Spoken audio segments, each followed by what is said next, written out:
यार कुछ, हाँ भाई आ गए तुम लोग। Good evening sir. Good evening. वो कुछ कलर सही आ रहा है या कुछ गड़बड़ लग रहा है? तो थोड़ा येलो येलो लग रहा है। कैसा कैसा लग रहा है? तो थोड़ा येलो येलो। येलो। अच्छा। Yes sir. इससे पहले भी जो क्लास हुई थी वो इसी ऐसे ही हो रहा था, उसमें भी ऐसे वो लग सर रहा वो तो क्लियर था एकदम। था? अच्छा तो एक सेकंड रुको।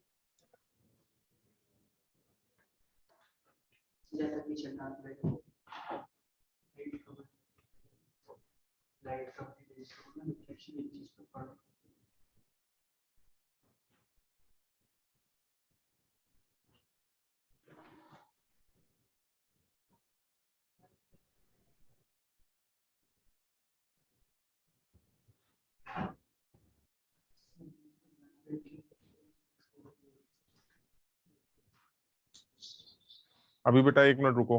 अब कुछ आया? यस यस सर अभी ठीक है। अच्छा ठीक है।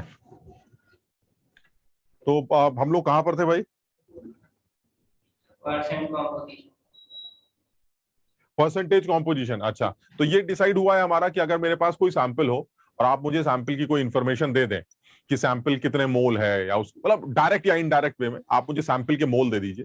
तो जैसे ही मुझे सैंपल के मोल मिलेंगे तो मैं फौरन इंडिविजुअल एटम्स के मोल्स कैलकुलेट कर लूंगा। यानी बहुत क्लियर है, बहुत आसान सी बात कर रहे थे। लास्ट क्लास में जो बात हुई थी वो ये थी कि अगर मेरे पास कोई मॉलिक्यूल हो X2Y3 और उस X2Y3 के सपोज मेरे पास 1 मोल, तो लास्ट क्लास में हमारी बात हुई थी कि अगर किसी मॉलिक्यूल के मोल्स पता हो आपको तो उस मॉलिक्यूल के अंदर जो इंडिविजुअल एटम्स प्रेजेंट हैं, कौन कौन से एटम्स प्रेजेंट हैं, एक एक्स है और एक वाई है, तो आपको इंडिविजुअली एक्स और वाई के मोल्स भी पता चल जाते हैं। एक्स के जो मोल होंगे वो X2Y3 के मोल्स को इस सबस्क्रिप्ट से मल्टीप्लाई करके निकाले जाएंगे। दैट इज एक्स के 2 मोल होंगे और वाई के हमारे 3 मोल होंगे। ऐसा तब होगा जब आपके पास X2Y3 का 1 मोल। अगर आपके पास X2Y3 के 2 मोल होते तो क्या होता? तो मैं इस 2 को इस सबस्क्रिप्ट से मल्टीप्लाई करता। दैट मींस X2Y3 के अगर टोटल 2 मोल है तो X के 2 इंटू 2 होंगे और Y के 3 इंटू 2 होंगे।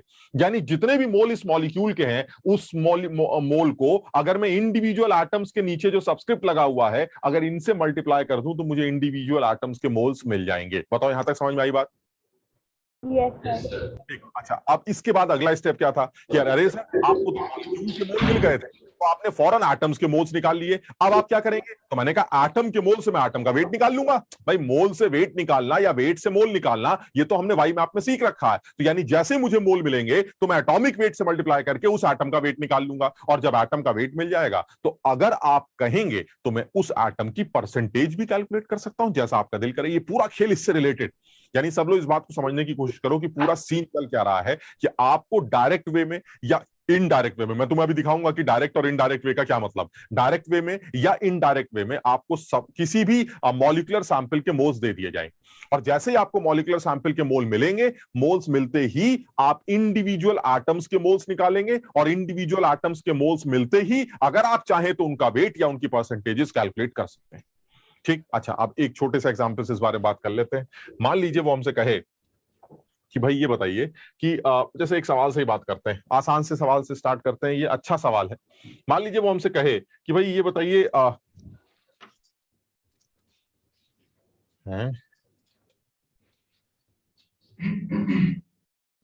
ये तो नहीं चल रहा है, ये भी नहीं चल रहा है।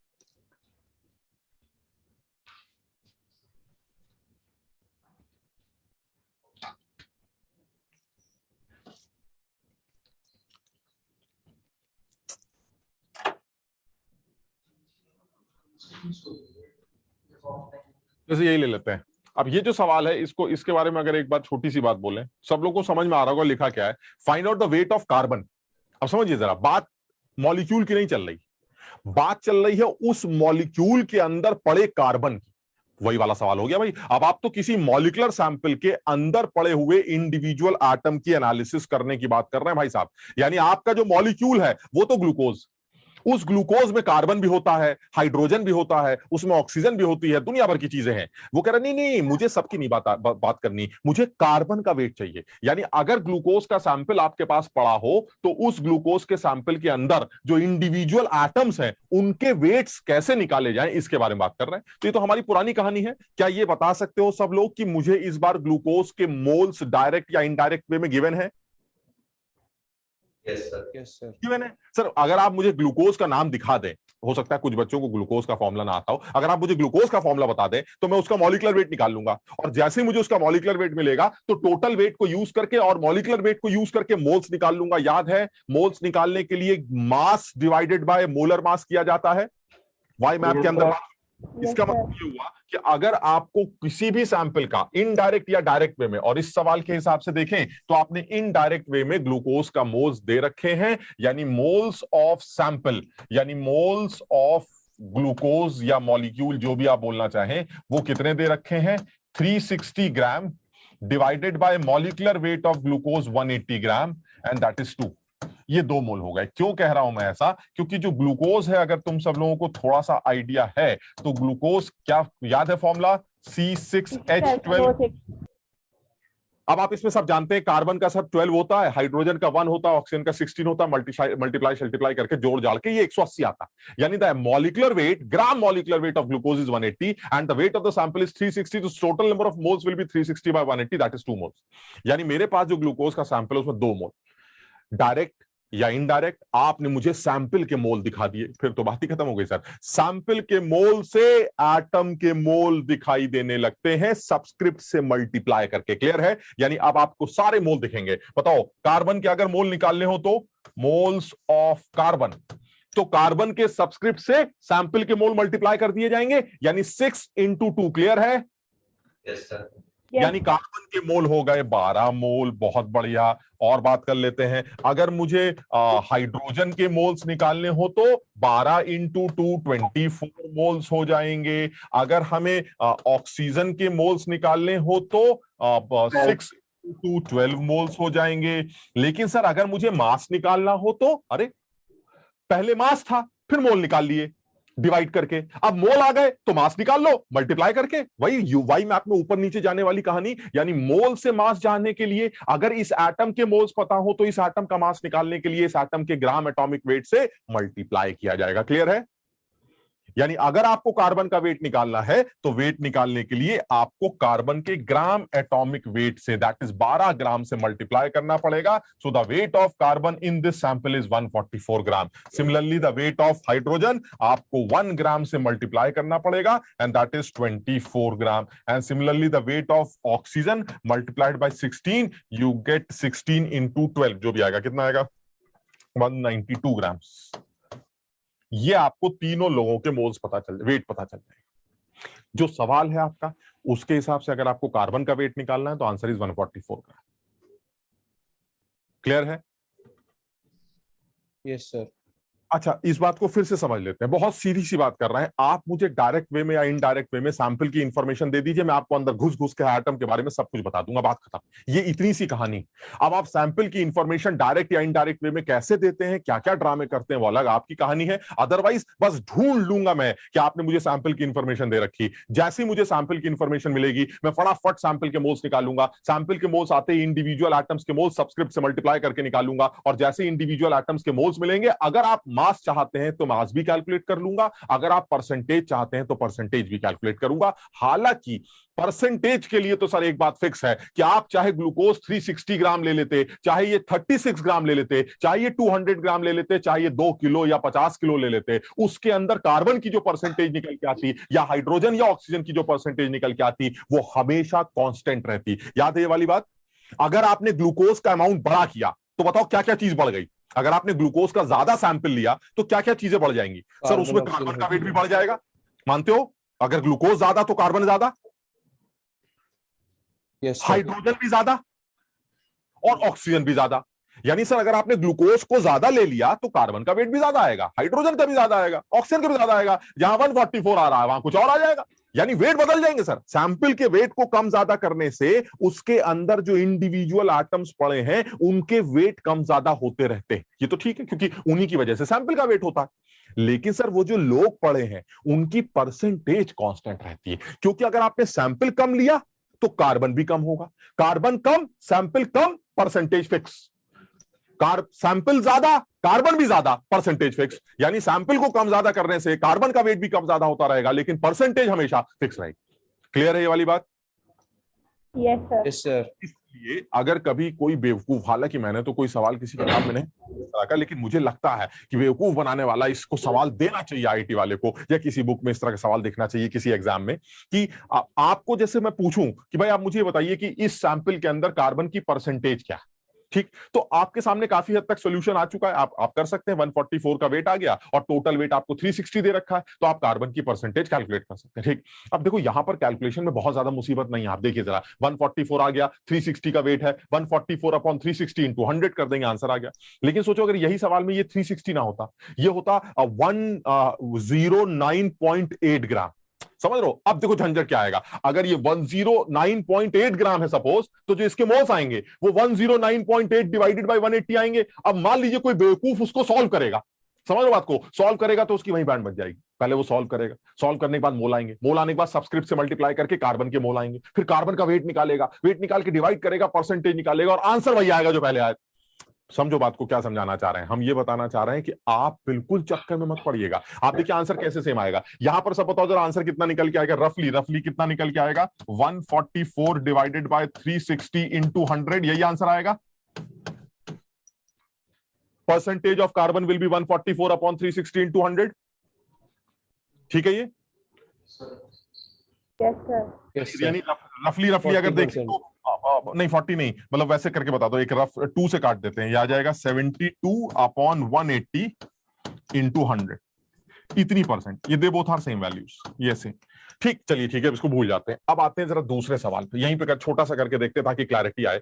सेम सवाल है, सिर्फ फर्क इतना है कि 109.28 ग्राम ग्लूकोज C6H12O6। अब एक बेवकूफ के बारे में जरा सोचिए, सेम सवाल है, वो बेवकूफ इसी तरह से अप्रोच करेगा जैसे यहां अप्रोच कर रहा है। बताइए सबसे पहला स्टेप उसका क्या होगा? वेट को देखकर सैंपल के मोल निकालेगा। क्लियर? जैसे यहां कर रहा था वैसे ही करेगा, तो यानी वेट के देखकर सैंपल के मोल्स निकालेगा। बताओ मोल्स कितना आएंगे सैंपल के? मोल्स ऑफ ग्लूकोज वो आ जाएंगे 109.28 डिवाइडेड बाय 180। ये आ गए आपके सैंपल के मोल्स। अब कोई बेवकूफ हुआ तो वह यहां पर वो कैलकुलेट भी कर लेगा। अब सोचिए वो कितना बर्बाद कर रहा है अपना टाइम। अभी तुम्हें दिखाता हूं मैं कितना क्यों बर्बाद कर रहा है। मान लीजिए यहां कैलकुलेट नहीं किया मैंने, तो क्या करूंगा? चलिए ये मोल्स आ गए, ये आ गए ग्लूकोज के मोल। अब जरा बताइए कार्बन के मोल्स कितने होंगे? कार्बन के जो मोल्स आएंगे वो कितने आएंगे? 6 टाइम्स, यानी Yes, कार्बन sir. के मोल्स हो जाएंगे 6 इंटू 109.28 अपॉन 180। ये कार्बन के मोल्स आ गए। अच्छा जल्दी से बताइए कार्बन का वेट क्या आएगा? वेट ऑफ कार्बन क्या करते थे मोल्स के बाद? एटॉमिक वेट से मल्टीप्लाई कर देते थे, तो ये 109.28 अपॉन 180 ग्राम ये आ गया। चलिए ठीक है, अब बताइए जरा परसेंटेज। परसेंटेज के लिए कार्बन के वेट को टोटल वेट से डिवाइड करेंगे, एंड कार्बन का weight is 6 into 12 into 109.28 upon 180। This is the weight of carbon divided by total weight कितना है? 109.28 इंटू 100। अब जरा ध्यान से देखो जरा क्या क्या कैंसिल हो रहा है। 109.28 कैंसिल हो गया, बचा क्या? 12 इंटू 6 72 होता है, तो this will B 72 upon 180 into 100। यही तो आ रहा है। Yes sir. यानी अगर सोचो, चलिए ठीक है, मैं सर इतना समझदार नहीं था कि सर मैं अब आपने वेट दे दिया तो मैं आपकी बातों में फंस गया, और फंसने के बाद मैंने इतनी मेहनत की, लेकिन ठीक है मैं कहीं ज्यादा फंसा नहीं, मतलब समझ रहे हो, मेरा कोई खास टाइम बर्बाद नहीं हुआ। क्यों? क्योंकि मैंने 109.28 बाई 80 को सॉल्व नहीं किया। क्योंकि अगर मैं यहां टाइम बर्बाद कर देता तो बाद में पता चलता कि एक बार सॉल्व करूंगा 180 से डिवाइड करके, और बाद में जाके वही 109.28 को दोबारा भी यूज करूंगा डिवाइड। यानी एक बार 109.28 से मल्टीप्लीकेशन कर रहा हूं और एक बार डिवीजन कर रहा हूं। अल्टीमेटली बाद में पता चला यार ये तो बहुत बड़ी बेवकूफी हो गई, क्योंकि सारा टाइम तो इसको डिवाइड करने में बर्बाद हो जाएगा। यानी पहले आप इसको डिवाइड करिए, डिवाइड करके एक वैल्यू आएगी, वैल्यू आने के बाद आप उसके बाद कार्बन के मोल्स निकालिए, फिर कार्बन के मोल से परसेंटेज निकालिए। बहुत ज्यादा टाइम वेस्ट होगा। क्लियर है ये? यानी मैं ये बताना चाह रहा हूं कि आपको कभी भी, यानी इस सैंपल के अंदर भी कार्बन की वही परसेंटेज है जो 109.28 ग्राम का ग्लूकोज के अंदर, यानी irrespective of the weight of the sample, मुझे वेट से मतलब नहीं, इररिस्पेक्टिव ऑफ द वेट, आपको जो देना दे दीजिए, वेट ऑफ द सैंपल से कोई लेना देना नहीं है अगर आप इंडिविजुअल एटम्स की परसेंटेजेस से रिलेटेड बात कर रहे हैं। अगर परसेंटेज से रिलेटेड बात नहीं कर रहे हैं, आप वेट से रिलेटेड बात कर रहे हैं इंडिविजुअल एटम की, तो फर्क पड़ेगा, क्योंकि सैंपल जब 360 था तो कार्बन का वेट 144 था, और जब सैंपल 109.28 हो गया तो कार्बन का वेट ये निकल के आएगा, जो किसी भी सूरत में 144 नहीं आएगा। यानी कार्बन का वेट कम ज्यादा होता रहेगा सैंपल के वेट के कम ज्यादा होने से, बट कार्बन की परसेंटेज हमेशा 144 अपॉन 360 इंटू 100 या फिर 72/180 इंटू 100 से ही निकल के आएगी, इसमें कोई दो राय नहीं। इसलिए इस बात का ध्यान रखना, इस बात का, किस बात का,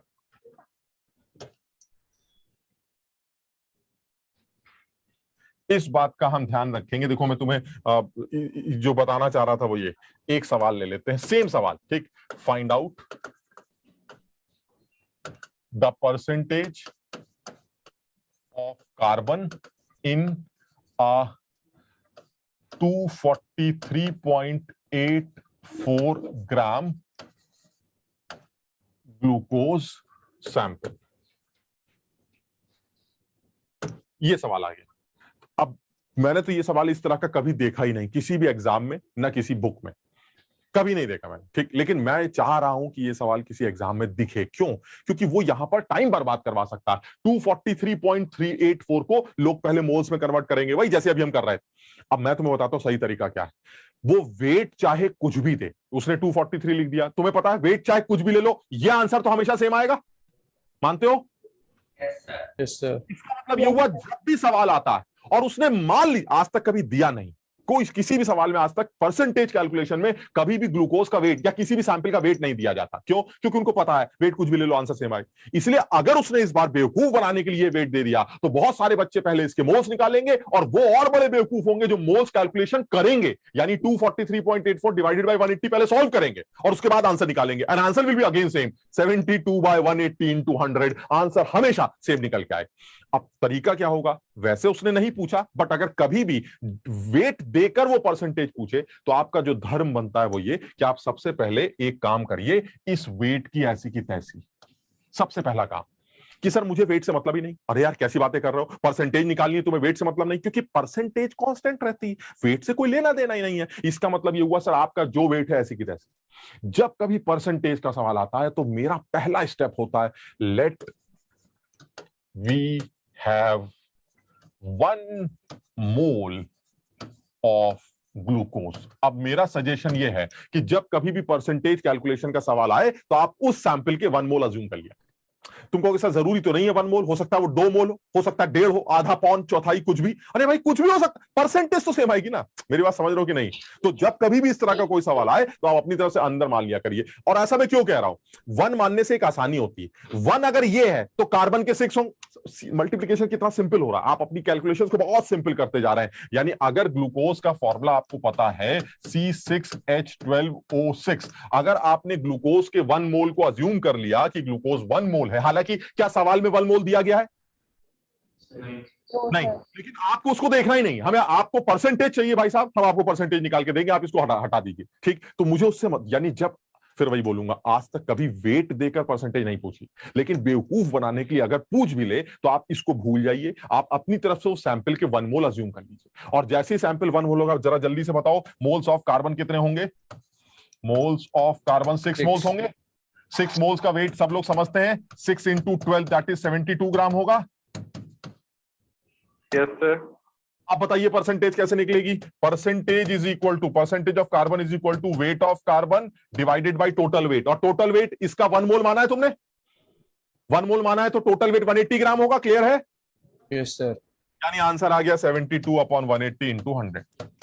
ये आपका आंसर है, आपको कुछ भी बेकार की बकवास करने की जरूरत नहीं सर। 30%, 30-40 जो भी आता। अब इस सवाल में आपको सवाल में कभी भी वेट गिवन नहीं होता है, सवाल बड़ा सीधा होता है कि भाई ये इतना दे रहा, क्या परसेंटेज निकाल लो। तो परसेंटेज से रिलेटेड अगर सवाल आता है तो ऐसे में आप कभी भी कुछ भी दिमाग मत लगाइए, आप उस सैंपल का 1 मोल अज्यूम करिए, इंडिविजुअल एटम्स के मोल्स निकालिए, फटाफट उनका वेट निकालिए, मॉलिक्यूलर वेट से डिवाइड करके परसेंटेज निकाल लीजिए, कुछ करने की जरूरत ही नहीं। क्लियर है? अच्छा, अब इसमें एक स्टेप और आगे बढ़ते हैं, डायरेक्ट या इनडायरेक्ट। अच्छा एक सेकेंड, इस सवाल में ये जो ये दे रखा है, इसकी इंपॉर्टेंस कब आएगी, इस वेट की इंपॉर्टेंस कब आएगी, जब परसेंटेज की जगह वेट है। आप मुझे ये बताइए इस सैंपल में कार्बन कितना है, इस सैंपल में कार्बन कितना है, उस सैंपल में कार्बन कितना है, उस सैंपल में कार्बन कितना है, क्योंकि सैंपल का अगर अमाउंट बदल रहा है तो कार्बन का भी अमाउंट बदल रहा है। हाँ, परसेंटेज से रिलेटेड बातें करेंगे तो ऐसी की तैसी आपके सैंपल की वेट की मुझे उससे कोई लेना देना नहीं, क्योंकि परसेंटेज हमेशा कांस्टेंट होती है, उसका सैंपल के वेट से कोई लेना देना नहीं होता। इंडिविजुअल एटम्स की परसेंटेज हमेशा एक फिक्स वैल्यू, और इसे डेफिनेट प्रोपोर्शन का लॉ भी कहा जाता है कि कोई भी मॉलिक्यूल आप लेके आइए, उस मॉलिक्यूल को चाहे कहीं से लेके आइए, जैसे पानी को आप नल में से निकाल लीजिए, चाहे टंकी में से निकाल लीजिए, चाहे कहीं से निकाल लीजिए, अगर if it is H2O the percentage of hydrogen oxygen remains fix. उसका इससे मतलब नहीं कि पानी आ कहां से रहा है, कितना आ रहा है, कितने ग्राम, कोई लेना देना नहीं। If it is H2O the percentage of hydrogen oxygen remains fix. ठीक है ये। अच्छा, अब आते हैं अगली स्टेप। ये जो डायरेक्ट वे में तुम्हें सैंपल की इंफॉर्मेशन, देखो मुझे तो मैं तो इसको डायरेक्ट ही बोलता हूं, पता नहीं तुम इसको इनडायरेक्ट बोल सकते हो कि सर आपने ये देखिए वेट दे रखा था, सर मोल्स निकालने के लिए आपने पहले मॉलिक्यूलर वेट से डिवाइड किया। मेरे लिए इस टाइम पर आते आते, तुम्हारे लिए भी ऐसा होना चाहिए, इस टाइम तक आते आते वेट को देखते ही मुझे मोल दिखने लगते हैं। मेरी बात सब लोग समझे क्या कहना चाह रहा हूं? इस लेवल पर तुम्हें अब धीरे धीरे उठना चाहिए कि सर वेट को देखकर मुझे मोल दिखाई देते हैं। इतना बड़ा ड्रामा नहीं है सर, मॉलिक्यूलर वेट से डिवाइड कर देंगे, अगर एटम का वेट दे रखा है तो एटॉमिक वेट से डिवाइड कर देंगे, मोल्स मुझे दिखते हैं। तो मेरे हिसाब से ये जो मैंने दिया है ये डायरेक्ट है, मानते हो? एक तरह से डायरेक्ट ही है सर, यहां से मोल निकल आएंगे सर, इसमें कोई कलाकारी नहीं। इनडायरेक्ट और भी कुछ हो सकता है। अब देखो मैं और इनडायरेक्ट जाता हूं, वो इनडायरेक्ट तरीका क्या है, यहां तक सबको क्लियर है? Yes, sir. Yes, sir. अगर किसी को कुछ पूछना हो तो पूछ सकता है, हालांकि ये सिर्फ कहने की बातें होती है। हमने पहले भी बताया था कि जब कोई टीचर ये बोले कि किसी को कोई चीज पूछनी हो तो पूछ लो, तो इसका ये मतलब नहीं होता कि पूछ लो, ये सिर्फ बोलने का तरीका होता है। हर टीचर के अपना पूछना है, किसी को कुछ पूछना पूछ लो, पूछा मत करो, बात समझ लो? नहीं ऐसे मजाक कर पूछना हो तो पूछ लो, अगर कोई जेन्युइन डाउट हो तो पूछ भी लिया करो, लेकिन अब कोशिश क्या करो खुद से समझें, है ना? अब जैसे यहीं पर एक चीज ऐड कर रहे हैं कि अगर और इनडायरेक्ट जाना चाहें, आप और इनडायरेक्ट जाना चाहते हैं, चलिए और इनडायरेक्ट चलते हैं। और सवाल है, अभी मैं तुम्हारे साथ डिस्कस भी कर लूंगा सवाल, लेकिन अपनी तरफ से जो एक आध सवाल और बनाना चाह रहा हूं मैं, ताकि और इनडायरेक्ट वे में जाना चाहें, थोड़ा और अच्छा सवाल। मान लीजिए ये ले लेते हैं, इन CuSO4.5H2O sample,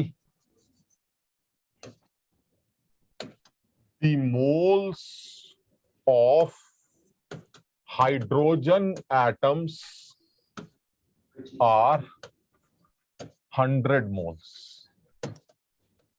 Find out the volume, बहुत अच्छा सवाल बनाने की कोशिश कर रहा हूं मैं। Find out the volume of ozone gas at STP formed by all the oxygen atoms Crystallization. present in this sample. मैं तुम्हें समझाऊंगा अभी सवाल।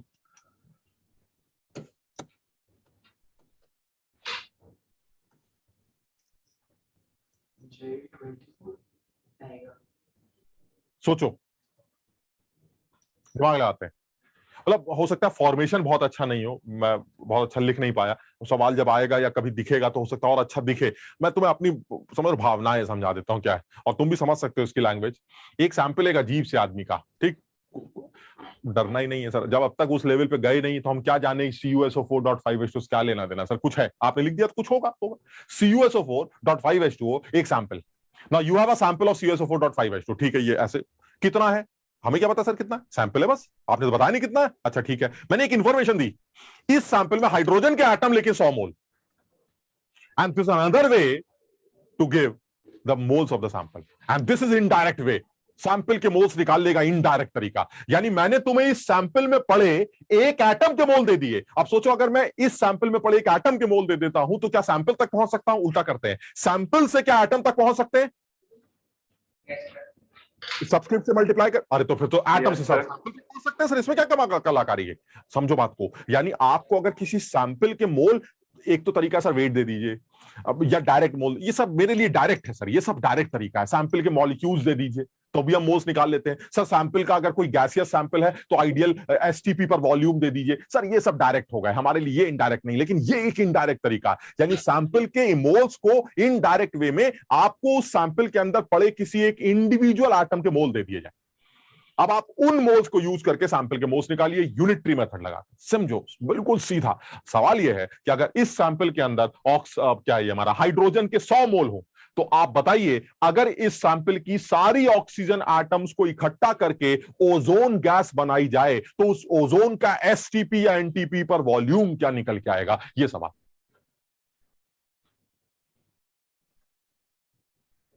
सिर्फ अकल इतनी लगानी कि सैंपल के मोल्स कितने। सर सैंपल के 10 मोल्स।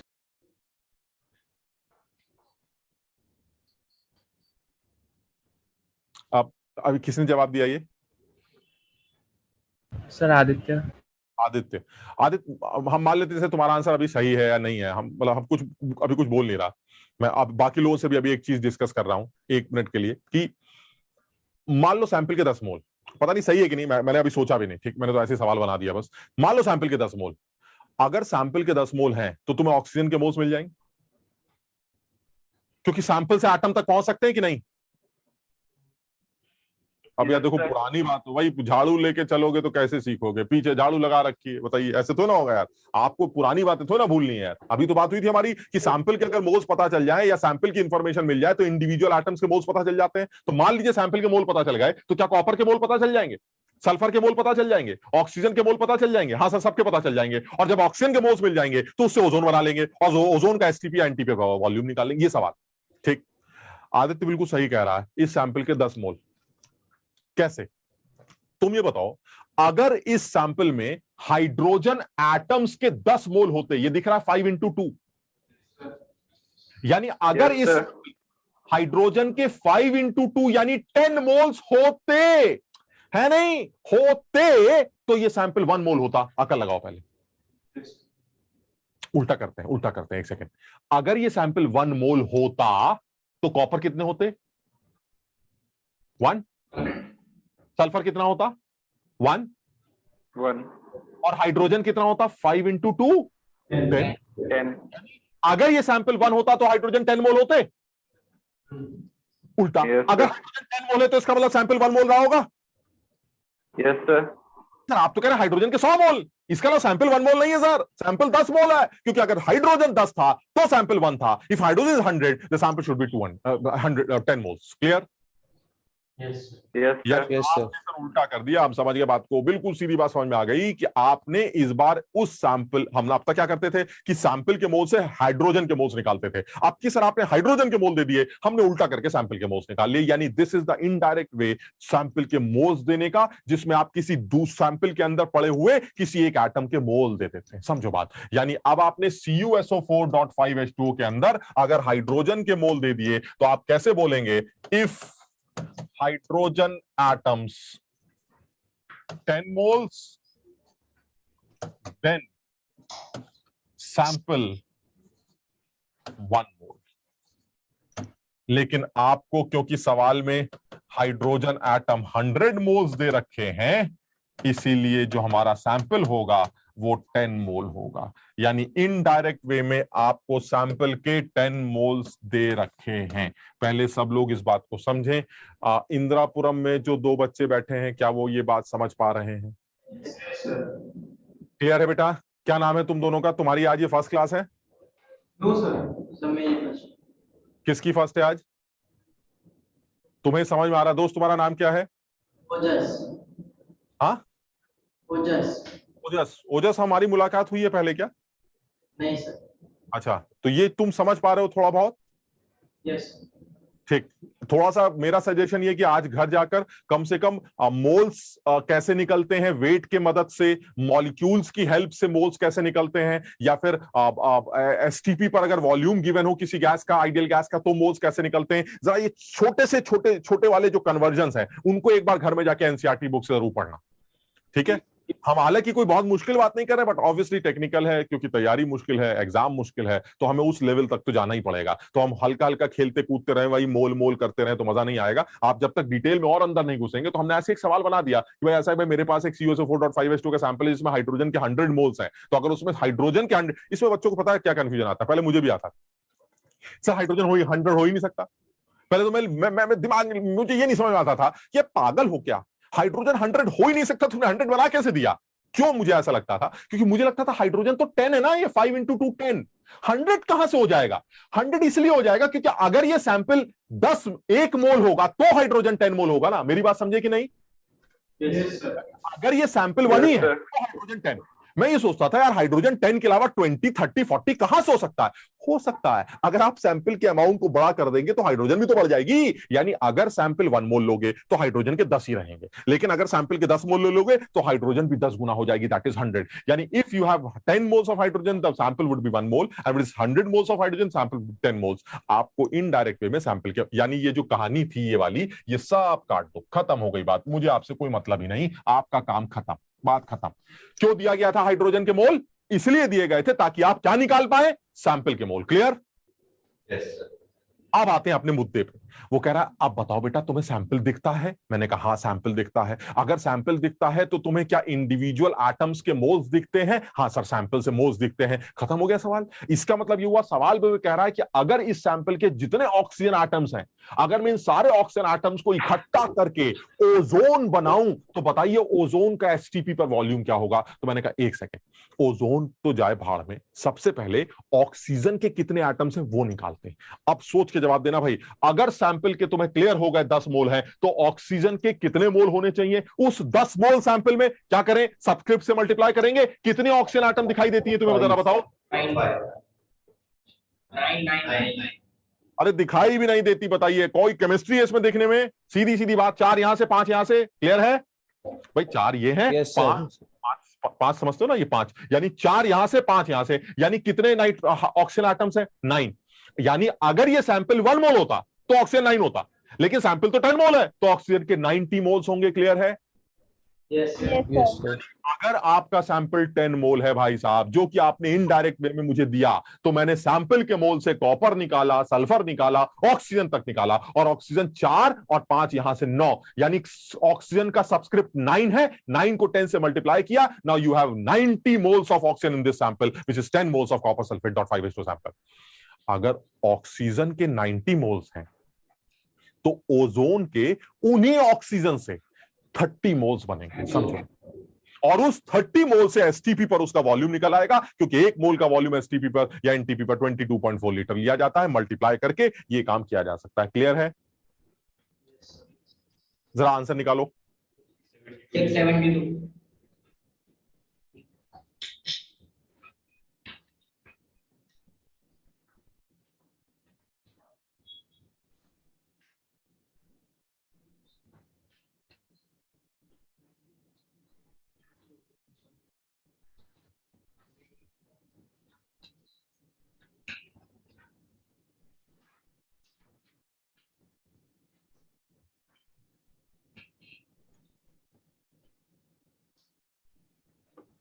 हाँ, तो इसका मतलब ये हुआ कि अगर ये सैंपल मेरा 10 मोल निकल आया तो फिर मेरे पास ऑक्सीजन के कितने मोल्स आ जाएंगे? मोल्स ऑफ ऑक्सीजन आ गए, मोल्स ऑफ ऑक्सीजन एटम्स वो आ गए 10 × 9 दैट इज 90 मोल्स। अब जब ऑक्सीजन के 90 मोल्स मिलेंगे तो जो ओजोन होगी वो कितने मोल बनेगी वो देखते हैं, क्योंकि सवाल में कहा गया है कि मुझे इन्हीं ऑक्सीजन एटम से, किन ऑक्सीजन एटम से? जो इस सैंपल में प्रेजेंट है, इन्हीं ऑक्सीजन एटम से ओजोन बनानी। यानी आपने, अब सब लोग देखते हैं ओजोन का मतलब O3 होता है। O3 कितने ऑक्सीजन के जुड़ने से एक ओजोन बनेगी? Sir, 3. 3 ऑक्सीजन आएंगे, 1 2 3, क्या बनी? एक ओजोन। यानी 3 ऑक्सीजन एटम से एक ओजोन बनती है, तो 90 मोल से 30 मोल बनेगी। क्लियर? ऐसा हो गया ना? जैसे ये गोला ऐसे ले लेते हैं, ये ऑक्सीजन, ये ऑक्सीजन, ये ऑक्सीजन, ये ऑक्सीजन, ये ऑक्सीजन, ये ऑक्सीजन, ये सारे ऑक्सीजन एटम्स। अब वो कह रहा है ये सारे जो ऑक्सीजन एटम्स है, इन ऑक्सीजन एटम से आपको ओजोन बनानी। चलिए मैंने कहा अभी बना देते हैं। इसमें क्या है, तीन तीन ऑक्सीजन एटम्स को जोड़ देंगे, ओजोन तैयार हो जाएगी। ये लीजिए ओजोन तैयार कर लेते हैं, ये ओजोन तैयार, ये जुड़ा ओजोन बना, ये जुड़ा ओजोन बना, ये जुड़ा ओजोन बना, ये जुड़ा ओजोन बना, ये जुड़े ओजोन बने। क्लियर है? यानी ये तीन तीन लोग जुड़कर ओजोन तैयार होती चली जा रही है। ये ओजोन यानी अगर आपसे पूछा जाए कितनी ओजोन बनेगी तो क्या जवाब देंगे? सर 3 से 1 बनती है, तो 90 से कितनी बनेगी? 30। क्लियर है? Yes, sir. यानी आपके पास ऑक्सीजन के अगर 90 मोल्स है तो देन यू हैव, उन ऑक्सीजन एटम से then you have 30 moles of ozone. यानी ultimately moles of ozone form, moles of ozone form, they will be 90/3 and 30 moles। और अगर आप 30 मोल से एसटीपी पर वॉल्यूम निकालना चाहते हैं तो तुम सब जानते हो 30 को 22.4 से मल्टीप्लाई कर देंगे और जो भी आंसर आए कितना आएगा? 672. 672। ये आपका आंसर है। सब लोग इस सवाल में कोई सवाल याद करना या समझाने की बात नहीं है, सिर्फ इतनी बात बोलना चाह रहा हूं मैं। सवाल के अंदर किसी सैंपल की जो इंफॉर्मेशन इनडायरेक्ट वे में दी जा सकती है वो ये है कि वो सैंपल के अंदर पड़े हुए इंडिविजुअल एटम के बारे में भी इंफॉर्मेशन दे सकता है। उसको यूज करके भी आप सैंपल तक पहुंच सकते हैं, और एक बार सैंपल तक पहुंच जाएंगे तो बाकी जितने एटम्स हैं उनके पास भी आप पहुंच सकते हैं। ये सब लोग बिल्कुल माइंड में क्लियर कर लें, बिकॉज यही लेवल पर अगर बात कर रहे हैं तो ये एक अच्छा तरीका है सवाल बनाने का। अब अगर सब लोगों को यहां तक की बातें समझ में आई हो तो हम थोड़ा सा और आगे बढ़ना चाह रहे हैं। सर इसमें एक डाउट था। पूछो पूछो। सर अगर ओजोन टोटल जैसे O3 के हमने 30 मोल्स निकाल लिए, 90 है, अगर सर वो 91 मोल्स या 92 मोल्स होते तो ओजोन की टोटल तो एग्जैक्ट नंबर नहीं आ पाता, तो फिर वहां से कैसे सॉल्व करते? मतलब जैसे अगर 91 होते, तुम कह रहे हो 91 होते तो? यस सर वैसे। हाँ, तो फिर 91/3 करते ऐसे, और वो होल नंबर नहीं आता, ये कह रहे हो? सही है। ये कौन बोल कौन रहा है, नाम बताए। सर वैभव। वैभव, तुम कहां से बोल रहे हो दोस्त? आगरा वाले हो तुम? यस सही है। वैभव ये बताओ, अगर यहां से खड़े होके, स्टूडियो से खड़े होके कोई आदमी तुम्हें चांटा मारना चाहे तो कैसे मारे? सर नहीं मार। तो नहीं मार सकता है तो बड़ी दिक्कत है, लेकिन हम मारना चाह रहे हैं दोस्त। तुमने इतना गंदा सवाल कैसे पूछ लिया यार वैभव? मोल कुछ समझे? Yes sir. मोल 10 की पावर 20, क्या फ्रैक्शन हो ही नहीं सकता सर। ये नंबर फ्रैक्शन कैसे आएगा? आप डिवाइड करके देख लीजिए, कहीं ना आ रहा है फ्रैक्शन। अरे सोचिए, अगर 91 मोल है तो 91 बाय कितना कर रहे थे? 3, कितना आएगा? 30.33333 इनटू, ये मोल है, बताओ कितने ओजोन के मॉलिक्यूल्स बने? Into Na। Yes sir. Na में कितने जीरो होते हैं? 10 की पावर 23। क्या ये नंबर इंटीजर ही तो नहीं? समझे बात को? इंटीजर। मोल कुछ भी हो सकता है, मोल में दिक्कत कभी नहीं होती। मोल सर 2.3 मोल कहां से ले आए सर आप? 2.3 मोल, अरे 2.3 मोल कोई नॉर्मल ये आएगा, बिल्कुल होगा। 2.3 मोल में नाइट्रोजन के कितने एटम्स होंगे? अरे सर 2.3 मोल में नाइट्रोजन के एटम तो फ्रैक्शनल होंगे। फ्रैक्शन मोल कभी नहीं दे सकता, क्योंकि अवोगाड्रो नंबर से जब मल्टीप्लिकेशन होता है तो वो इतना बड़ा जीरो वाला नंबर है। 10 की पावर 23 का मतलब समझते हो? 0.000000000 ऐसे नंबर को किसी से भी मल्टीप्लाई करो तो मुझे लगता है इंटीजर आएगा। यस इंटीजर आ जाएगा।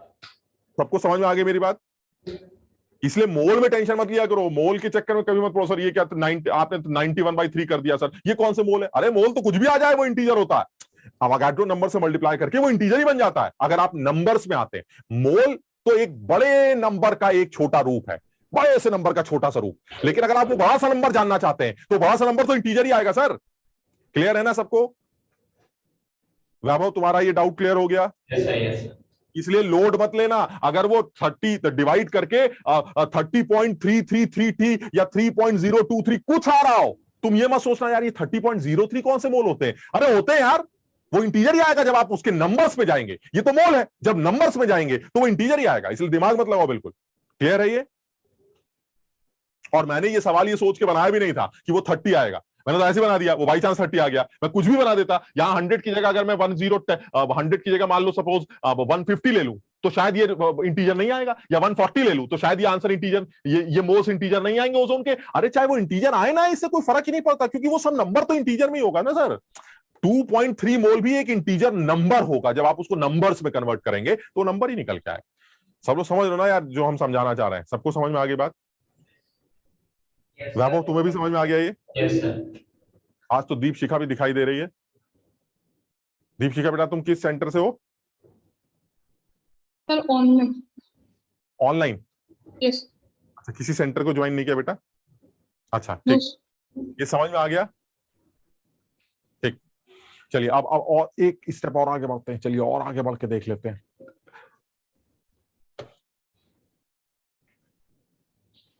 चलो यार, एक सवाल है जो मैं लाया, अब जब लिखा हुआ है तो मैं सोच रहा हूं तुम्हें दिखाई दूं, हालांकि तुम्हें यार ये बड़ा झंझट। ये देखिए, ये सवाल बिल्कुल आसान है, मतलब मेरे ख्याल से इतना करने के बाद ये सवाल तो मुश्किल नहीं लगना चाहिए। The number of molecules of water in 330 gram of aluminium sulphate dot 18S2। इस सैंपल में पानी के कितने मॉलिक्यूल्स हैं ये निकालना है। तो क्या इस बार भी सैंपल की इंफॉर्मेशन डायरेक्ट या इनडायरेक्ट वे में दे रखी है? मुझे तो डायरेक्ट ही है सर। 333 ग्राम का क्या मोल निकाल लेंगे सर? यानी क्या सैंपल के मोल पता है? Yes, sir. तो पानी के मोल भी पता है सर। 18 से मल्टीप्लाई कर देंगे तो पानी के मोल आ जाएंगे। क्लियर है? यानी अगर सैंपल का सपोज सैंपल का 1 मोल, तो पानी के कितने होंगे सैंपल में? 18। अगर इस सैंपल के 2 मोल है तो पानी के कितने होंगे? 36। Yes sir.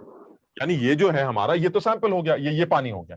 यानी पानी के अगर आपको मोल्स निकालने हैं तो सैंपल के मोल्स को 18 से मल्टीप्लाई करना पड़ेगा, बिकॉज वाटर इज H2O। तो H2O के मोल्स निकालने की आपको 18 से मल्टीप्लाई करना पड़ेगा अगर आपको सैंपल के मोल पता है। तो if sample is 1 mole then water will be 18 mole, sample 2 8 water will be 36 1।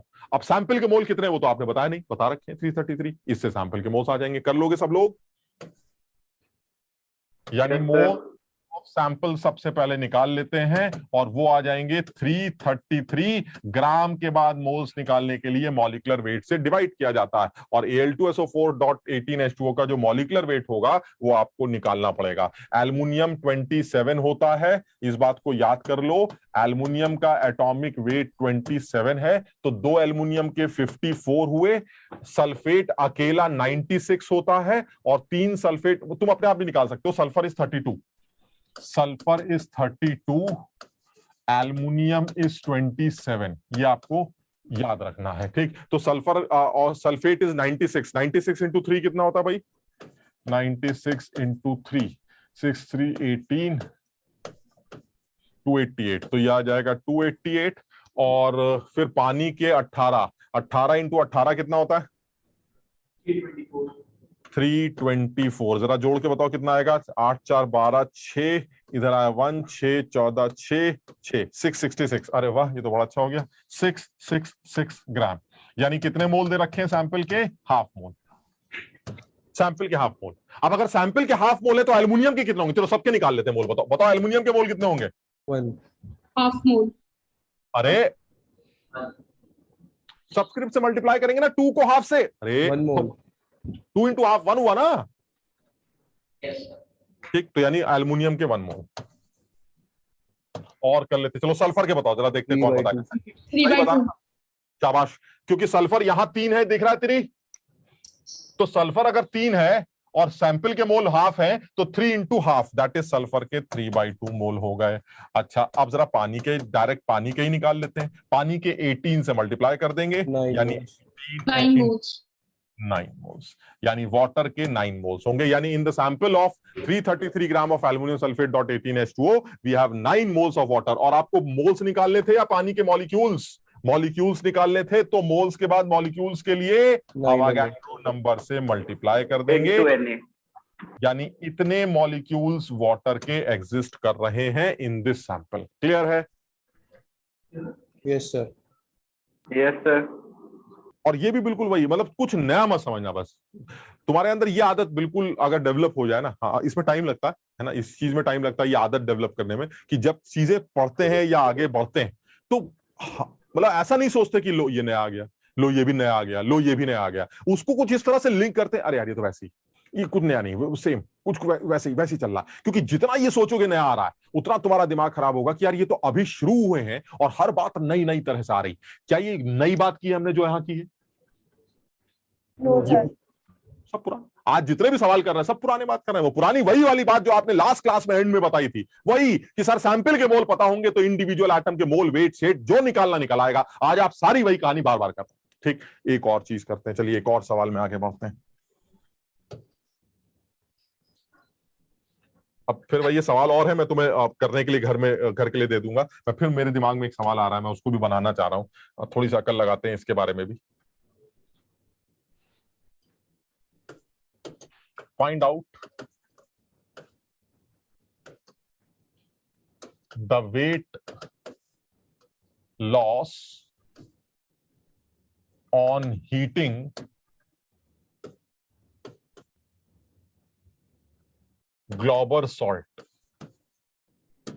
and the formula of Glauber salt is Na2SO4.10H2। सवाल ये पूछा जा रहा है और मैं इसका ऑप्शन भी तुम्हें दे रहा हूं, 90 ग्राम्स,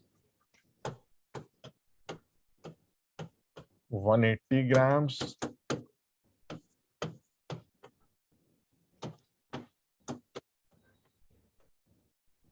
ये चार ऑप्शन। सवाल ये है, find out the weight loss on heating Glauber salt.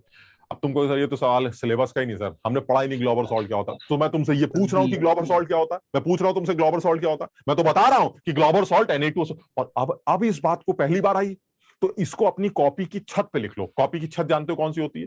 कभी तुमने कभी ये सोचा कि कॉपी के ऊपर जब लाइनें खींची जाती हैं तो उसके ऊपर एक लाइन की जगह इतनी मोटी जगह खाली क्यों छोड़ी जाती है? उसको भी लाइन खींच दे, उसको भी भर दिया करें, हमेशा इतनी जगह छोड़ के नीचे लाइनें खींची जाती। देखिए कॉपी के ऊपर व्हाइट पोर्शन, वो वहां पर मेन पॉइंट्स लिखे जाते हैं। एक पढ़ा लिखा बच्चा उस खाली जगह पर उस पन्ने के मेन पॉइंट लिखता है ताकि जब वो रिवीजन करे तो उस जगह पर सबसे पहले नजर पड़े। तुम भी अपनी कॉपी की छत पर यह बात मेंशन कर लो कि ग्लोबर सॉल्ट इज Na2SO4.10H2। इस बात को धीरे धीरे करके याद, और इस तरह की बहुत सारी बातें याद करनी पड़ेंगी। ठीक, तो बहरहाल तो हमारे पास ग्लोबर सॉल्ट है, हमें इससे मतलब नहीं कि कहां से लाए आप, लेके आइए, चलिए ग्लोबर सॉल्ट लेके आए, आपने इसमें आग लगा दी और आपसे पूछा जा रहा है बताइए वेट लॉस कितना हो, तो तुम्हारा दिमाग क्या कहता है बताओ। सबसे पहले वेट लॉस, क्या बातें कर रहे हैं, काहे का वेट लॉस? इवेपोरेशन होगा वाटर का। 180 ग्राम। सर आप कैसी बातें कर रहे हैं सर, आपके अंदर आग लगा देंगे तो आपका भी वेट लॉस होगा क्योंकि जो भी पानी उड़ जाए, समझ लो बात को। सर किसी को भी आग लगाएंगे तो वेट लॉस तो वाटर के इवेपोरेशन से होगा ही होगा, अगर उसके अंदर वाटर है तो। इसका मतलब ये हुआ कि अगर आप ग्लोबर सॉल्ट में आग लगाते हैं जिसका फॉर्मूला आपने खुद ही बता रखा है, अगर आप इसको हीट करते हैं तो जो भी वेट लॉस होगा वो वाटर के इवेपोरेशन से होना चाहिए। क्लियर है ये? तो that means the weight loss will be of what? It will be the weight of water. जो था वो उड़ गया, वही वेट लॉस है। क्लियर है? तो क्या ये नहीं दिखता कि इस ग्लोबर सॉल्ट के अंदर वाटर कितना है? Yes, sir. 10 moles.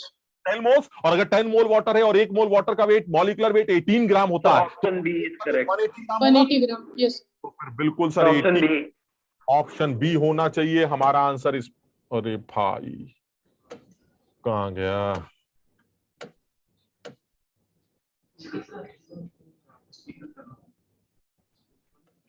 अरे यार रुक जाओ भाई, गया ग्लोबर। एक सेकंड फिर से लिखना पड़ेगा लग रहा है। तुम लोगों ने क्वेश्चन नोट कर लिया था? Yes, sir. Yes, sir. Yes sir. Find out the weight loss on heating Glauber salt and the formula is Na2SO4.10H2। और इसके कुछ ऑप्शंस थे A, B, C और D। ठीक, आप पहला ऑप्शन था, कुछ भी ले लेते, 90 ग्राम्स, दूसरा 180 ग्राम्स, तीसरा 18 ग्राम्स, चौथा 250 ग्राम, 240 ग्राम, कुछ भी। ठीक, जेई में और बाकी के कॉम्पिटिटिव एग्जाम्स में इस तरह का सवाल आ चुका है। इस तरह का मतलब हीट करने से वाटर का लॉस वगैरह, इससे रिलेटेड सवाल दे चुके हैं वो। ठीक, ये सवाल नहीं आया, मतलब सर जब इस तरह का सवाल आ चुका है और आग लगाने से पानी निकलना है तो फिर यही सवाल आए ना आए क्या मतलब होता है? सवाल तो एक जैसे होते हैं सर, जब आएगा तो ये वाला भी कर लेंगे जैसे तुमने अभी किया। 180 ग्राम, तुम कितने बड़े लल्लू हो, तुम्हें ये कैसे पता चला कि वाटर 180 ग्राम उड़ेगा? अरे सर आपको दिखाई नहीं देता ये 10 मोल पानी का वेट 180? अरे तो 10 मोल पानी तो तब होगा ना जब ये सैंपल 1 मोल होगा। गजब लल्लू आदमी हो। इतनी देर से एक आदमी भौंक रहा है, भौंके जा रहा है, भौंके जा रहा है कि इसको कम ज्यादा करने से पानी कम ज्यादा होगा कि नहीं। तो ये कितना है ये मैंने बताया तुम्हें, ग्लोबर कितना है ये मैंने बताया तुम्हें, 1 मोल है, 2 मोल, 4 मोल, आधा मोल, पौथा, कुछ बताया मैंने। तो फिर पानी के 10 मोल कैसे निकाले तुमने? कुछ समझे मेरी बात को? आप ये कह रहे हैं कि सर पानी के 10 मोल का लॉस होगा। अरे कैसे 10 मोल का लॉस होगा? जब पानी 10 मोल है ही नहीं तो लॉस कैसे होगा? अरे सर आपको कैसे पता पानी 10 मोल है कि नहीं? मैं बताता हूं, आप बताइए, अगर ग्लोबर का 1 मोल होता तो पानी के कितने मोल होते? सर 10, अगर ग्लोबर के 2 मोल होते तो पानी के 20. 20. पानी ज्यादा उड़ा कि नहीं? Yes, Yes, sir. sir. Glauber अगर हाफ मोल होता तो पानी के 5 moles. 5 more. ग्लोबर अगर 5 4 मोल। मोल होता तो पानी के 1। इसका क्या मतलब हो सर? ये तो ग्लोबर डिसाइड करेगा ना पानी कितना। नहीं समझे मेरी बात को? समझ गए सर। तो खत्म हो गई बात। सर इसका मतलब सारे आंसर सही हो गए। आप बताइए कौन सा आंसर टिक करना है? ये लीजिए, सारे सही हो गए। ये क्या बात होती है सारे सही हो गए? अरे सर आप बताइए ना पानी कितना आपको उड़ाना है। तो सर हमें पानी तो ज्यादा उड़ाना है, तो सर ग्लोबर ज्यादा ले आएंगे। पानी कम उड़ाना है तो ग्लोबर कम ले आएंगे। अरे सर आप बताइए पानी के कितने ग्राम उड़ाने हैं, उतने हिसाब से ग्लोबर ले आएंगे। क्लियर है? इस बात को समझ पा रहे हो? Yes sir. तो Yes. Yes, sir. एग्जाम में ये सवाल किस तरह से पूछा जाता है मैं तुम्हें बताता हूं, लेकिन इस तरह से कभी नहीं पूछा गया कि find out the weight loss of heating of फलाना आदमी जिसमें वाटर दिख रहा है। पब्लिक सोच रही बड़ा आसान सवाल हो गया, 10 मोल पानी 180 टिक करो, खत्म करो बात को। लेकिन वो 10 मोल पानी तब होगा जब ये ग्लोबर का अमाउंट 10 मोल 1 मोल दिया जाए। अगर ग्लोबर का अमाउंट 1 मोल नहीं दिया गया है और उसका अमाउंट ही नहीं दिया गया है तो इररिस्पेक्टिव कुछ भी हो वो अमाउंट तो बदलता रहेगा। बिकॉज हम ये बात अभी बहुत देर से चिल्ला रहे हैं कि जो सैंपल का जो वेट होता है उस वेट को कम ज्यादा करने से पानी का, अगर मैं इसकी बात करूं, ग्लोबर के अमाउंट को कम ज्यादा करने से उसके अंदर पड़े पानी का वेट भी कम ज्यादा होता रहता है। समझ रहे हो बात को? यानी अगर आपको ये कहना है कि भाई बताइए सर, एक बात बताइए सर, 90 ग्राम पानी कैसे उड़ा सकते हैं आप बताइए? क्यों नहीं उड़ा सकता? 90 ग्राम पानी उड़ा सकता है जब 5 मोल पानी हो। Yes, sir. 5 मोल पानी के लिए ग्लोबर कितना लाना पड़ेगा? आधा मोल। क्लियर है? सर ये 18 ग्राम पानी कैसे आएगा? सर ये तो आ ही नहीं सकता। अरे आ सकता है यार, तुम मेरी बात समझ रहे हो कि नहीं? मैं कुछ, ये तो सर फिर भी आपने अच्छे नंबर लिख दिए। मैं इसी ऑप्शन में लिख देता 1.08 ग्राम, एक लिख देता 190.838 ग्राम, एक लिख देता 1308.684 ग्राम। तुम समझ रहे हो? क्या ये सारे आंसर सही नहीं होते? उड़ा सकते हो तुम इतना ग्लोबर से पानी? इतना पानी उड़ा सकते हो कभी? Yes sir. Yes, sir. Glauber क्या एडजस्ट कर देंगे सर, पानी उड़ेगा इतना, कितना उड़ाना है आप बताइए? मैं ये बताना चाह रहा हूं कि ग्लोबर से उड़ने वाले पानी का जो अमाउंट है वो ग्लोबर डिसाइड करेगा। ग्लोबर को कम ज्यादा लोगे तो पानी कम ज्यादा होगा, इसमें कोई डाउट नहीं। इसलिए आंसर सर आपको जो दिल करे वो लिख दीजिए, मैं अपनी तरफ से टिक लगा दूंगा। मुझे देखना ही नहीं है कि आपने सवाल में क्या ऑप्शन दे रखा है, मैं सिर्फ एक ऑप्शन ढूंढूंगा, ऑल ऑफ दीज। जो ऑल ऑफ दीज होगा वही मेरा आंसर होगा। क्लियर है? अगर किसी को चीज तो वो पूछ सकता। सोहम बेटा जाग रहे हो? समझ में आ रहा है? Yes, sir. शाबाश। सोहम अभी तो तुम मुझे नीट वाले बैच में भी दिख रहे थे, तुम दोनों बैच करते हो क्या? नहीं सर, मैं नीट में हूँ सर। कोई लिंक नहीं आया था सर नीट का, तो सर मैम से फोन करके पूछा था, उन्होंने यही लिंक भेजा, तो सर यही वाला ज्वाइन करिए। अच्छा तुम नीट बैच में ही हो? Yes sir. अच्छा तो तुम तो यार आज फंस गए। यस सर, को सर लिंक आया था मगर सर उसमें ज्वाइन ही नहीं हो रही थी सर क्लास। फिर मैम को फोन करके पूछा था तो सर ये वाला फिर भेजा था उन्होंने। तो यार ये तो तुम्हारे साथ आज बड़ा धोखा हो गया, हम तो कुछ और ही चला रहे हैं। तुम भी हालांकि यही सब चैप्टर पढ़ रहे होगे, यही वाला हाँ चैप्टर सर, पढ़ यही रहे चैप्टर चल रहा था सबसे पहले। हो। हाँ तो अब सब लोगों को ये बात समझ में आई है जो मैं कह रहा हूं? अच्छा अब Yes. सोच के, बहुत सोच के जवाब देना, ठीक? ऐसा क्या पूछ लेता मैं कि उसका एक ही आंसर सही होता? सर अगर आप मोल्स सैंपल का मोल। हाँ सर बिल्कुल सही। अगर आप इनमें से कोई एक आंसर सही करवाना चाहते हैं इन तमाम, तो आप सर मुझे ग्लोबर का अमाउंट बता दीजिए कितना है। अगर ग्लोबर फिक्स हो गया सर तो पानी फिक्स हो जाएगा, मैं आपको आंसर निकाल के दिखा दूंगा। कैसा भी सवाल बता दीजिए। अच्छा बताओ जरा, अगर ग्लोबर के मैंने तुम्हें 50 ग्राम दे दिए तो पानी के कितने ग्राम उड़ेंगे, निकाल पाओगे? Yes sir. क्यों? क्योंकि सर 50 ग्राम ग्लोबर से ग्लोबर के मोल आ जाएंगे, ग्लोबर के मोल से पानी के मोल आ जाएंगे, और पानी के मोल से पानी का वेट आ जाएगा। क्लियर है? Yes sir. Yes, आप sir. ग्लोबर का अगर अमाउंट दे देते सर तो मैं पानी का अमाउंट बता देता, एक ही आंसर सही आता फिर। अच्छा ठीक, नहीं बताऊंगा मैं ग्लोबर का अमाउंट। अब बताओ एक ही आंसर सही आ सकता है? कोई क्या आ सकता है? परसेंटेज निकालो पानी की, कुछ समझते भी नहीं हो। परसेंटेज तो फिक्स होगी सर, जो उड़ाना उड़ा दीजिए आप, कुछ समझ भी रहे हो? यानी कि ग्लोबर की हीटिंग करने से पानी ज्यादा कम, हाँ बिल्कुल सर, कम ज्यादा होता रहेगा, पानी डिसाइड करेगा सर, ये ग्लोबर डिसाइड करेगा। लेकिन सर ग्लोबर कितना भी हो, परसेंटेज ऑफ वाटर वो फिक्स होगा। अब मेरी बात समझ रहे हो सब लोग? Yes. यानी Yes, sir. मैं ये बताना चाह रहा हूं Yes, कि sir. को दो तरह से तो हम पूछते हैं। पहला, ग्लोबर का अमाउंट कितना है, पानी का अमाउंट निकालो, एक आंसर आएगा। सर ग्लोबर का अमाउंट नहीं दे रखा है लेकिन फिर भी एक ही आंसर आएगा अगर आप परसेंटेज लॉस की बात करें। और अदरवाइज इस सवाल को सबसे अच्छे तरीके से ऐसे पूछा जा सकता है जिसमें कोई बच्चा नहीं सोच सकता कि ऐसा कैसे हो सकता है कि पानी 90 भी उड़ेगा और पानी 18 भी उड़ेगा। गलत बात, इतना ऐसा है भाई, पानी एक ही अमाउंट होगा, एक ही अमाउंट उड़ेगा। लेकिन जो समझदार है वो समझते हैं कि जो अमाउंट आप पानी का उड़ाना चाहे वो पानी का अमाउंट उड़ाया जा सकता है। That depends on the weight of the Glauber salt. अगर ग्लोबर सॉल्ट ज्यादा तो पानी ज्यादा, ग्लोबर कम तो पानी कम। इसलिए सही तरीका, एक तरीका यह है सवाल पूछने का जो कहीं नहीं पूछा गया है, और एक तरीका वो जो पूछा जाता है जो जनरली यूज करते हैं सवालों में, and that is what will be the percentage weight loss और the amount of Glauber is given, find out the weight of water, जो कि इवेपोरेट कर रहा है। ये दो तरीके हो सकते हैं। तो अब जो असली तरीका है, असली जो सवाल किताबों में दिया जाता है या अच्छी जगह पर पूछा जा चुका है, उस सवाल को भी लिख लेते हैं। और वो यही सवाल है कि find out the percentage weight loss on heating Glauber salt. आप कर लोगे ये?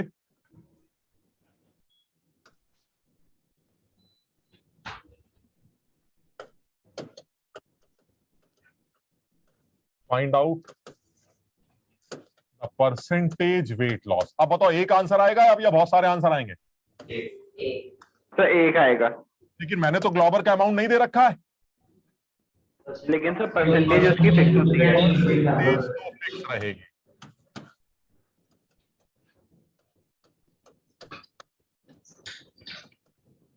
अब मेरे ख्याल से, और मैंने क्या बताया था, जब सवाल परसेंटेज से रिलेटेड हो तो क्या अज्यूम कर लें?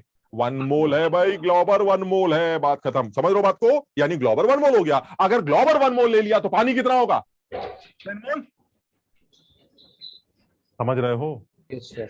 अब परसेंटेज निकाल लेते हैं। परसेंटेज वेट लॉस अब तो डायरेक्ट निकाल लेते हैं। Percentage weight loss is equal to weight of water divided by molecular weight, क्योंकि आपने 1 मोल माना है, इनटू 100। वेट लॉस पानी का हुआ 180 ग्राम और ग्लोबर मेरे ख्याल से सब लोग चेक करें एक बार, शायद 342 ग्राम इनटू 100 एंड दिस इज लगभग 56%। एक बार ग्लोबर का वेट निकाल के देख लो जरा। Na2 का मतलब हो गया 46, सल्फेट होता है 96, 10 पानी हो गया 180, 6 6 12, 322।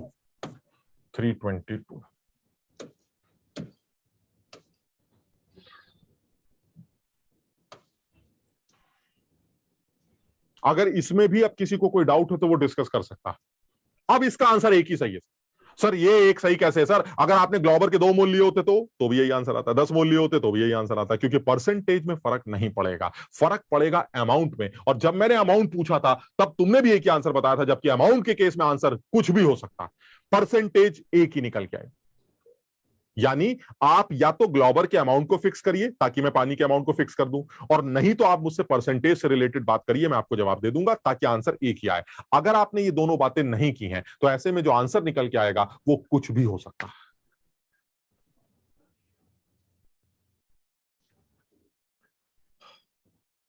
ओजस समझ में आया बेटा? दूसरा वाला बच्चा कौन है, उसका नाम नहीं पहचान पा रहा हूं। इंद्रापुरम जतिन सोलंकी। आदित्य, हाँ आदित्य समझ में आया बेटा? क्या? Yes, sir. ठीक, जतिन सोलंकी। अच्छा, या सिर्फ सोलंकी समझ में आ रहा है, पहला वाला नाम नहीं समझ में आया। जतिन जतिन JATIN। जतिन समझ में आ गया बेटा? Yes sir. शाबाश। कोई डाउट हुआ करे तो पूछा करो, लेकिन कोशिश क्या करो वो खुद से सॉल्व हो। मतलब ये हैबिट तो बनानी पड़ेगी। मतलब ठीक है टीचर सर हमने पैसे दिए सर, हम तो पूछेंगे, वो तो अलग चीज होती है, समझ, वो तो जबरदस्ती। लेकिन जब तक अंदर से खुद के डाउट्स खुद सॉल्व नहीं होने लगेंगे तब तक मजा नहीं आएगा। इसलिए कोई डाउट रखा मत करो, पहले भिड़ा करो, उलझा करो, यार ये अगर ऐसा कैसे, यार ये कैसे, और जब तुम्हें लगे कि नहीं यार हमारे बस का नहीं, हम नहीं समझ, तो फिर डिस्कस भी किया करो। ठीक है ना। और भी अच्छा तरीका ये है कि हम अपने दोस्तों के साथ भी फ्रेंड सर्किल बनाए, एक छोटा सा फ्रेंड सर्किल हो, आपस में भी डिस्कस कर सकते हैं, उससे भी बहुत फायदा होता है।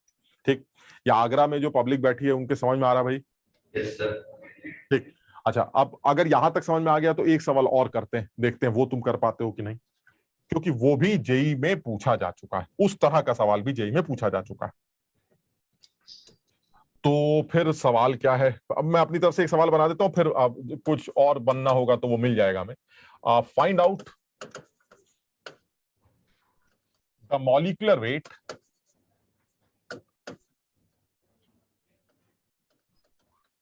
of an organic compound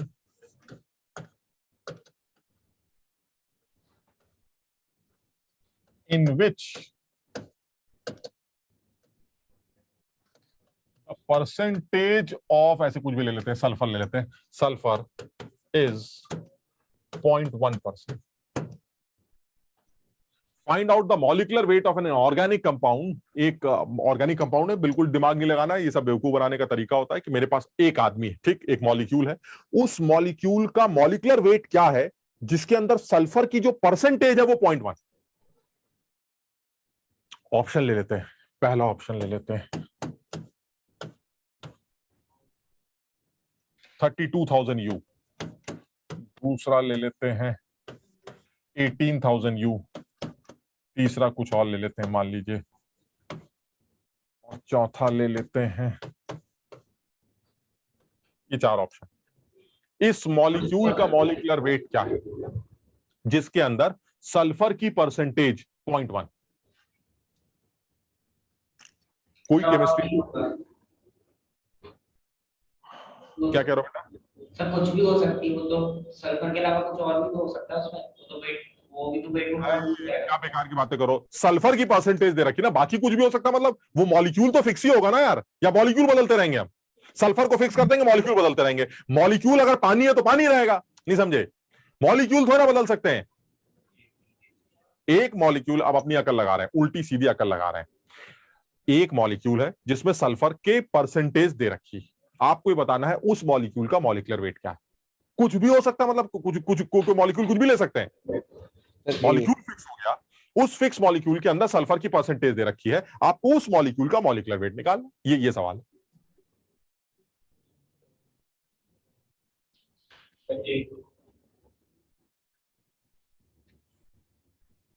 जैसे हाँ सही है कुछ, ये ए कौन कह रहा है बेटा? एक कौन कह रहा है, नाम बताए? सिद्धार्थ। सिद्धार्थ, कौन से सेंटर पे हो बेटा? आगरा सेंटर। आगरा। एक सेकंड रुको यार, बच्चे बड़े करते हैं जरा।